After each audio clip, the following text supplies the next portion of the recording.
এখানে একটা ভাইয়ের কমেন্ট ছিল, বিএসএফ ভার্সাস এসএসবি কার পাওয়ার বেশি। দেখো একটা কথা বলি তোমাদেরকে, তোমার গ্রামে তোমার পাওয়ার বেশি, এটা স্বাভাবিক, ঠিক আছে।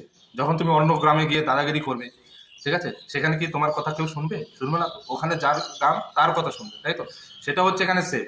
ওকে, বিএসএফ এর এলাকাতে পাওয়ার বেশি, এসএসবির এলাকাতে পাওয়ার বেশি। এখানে পাওয়ারের কথাটা বললে ভুল, যার যেখানে ডিউটি ডিপ্লয়মেন্ট করা আছে তার সেখানেই ডিউটির পাওয়ার বেশি। ওকে, যেমন বিএসএফ এর বর্ডার সাইডে যদি কেউ ঢুকে যায় অচানক, তাহলে তাদের সেই জায়গায় কন্ট্রোল করার ক্ষমতা তাদেরকে দেওয়া হয়েছে। ওকে, যেমন এসএসবি যেমন সশস্ত্র সীমা বল, এদেরও বর্ডার সাইটেই কিন্তু তোমার ডিউটি পড়ে, যেমন নেপাল, ভুটান, এইসব সাইটে কিন্তু এদের ডিউটি পড়ে। ওকে, তো সেইখানে তাদের পাওয়ার বেশি। ওকে, তো সেম এরকমই, কেউ কারোর পাওয়ার নিতে পারবে না, যার যার যেখানে ডিউটি তার সেখানেই পাওয়ার। বুঝতে পারলাম? ভিডিও ভালো লাগে ভিডিওটি লাইক করে দেবে, আর অবশ্যই কমেন্ট করে যাবে।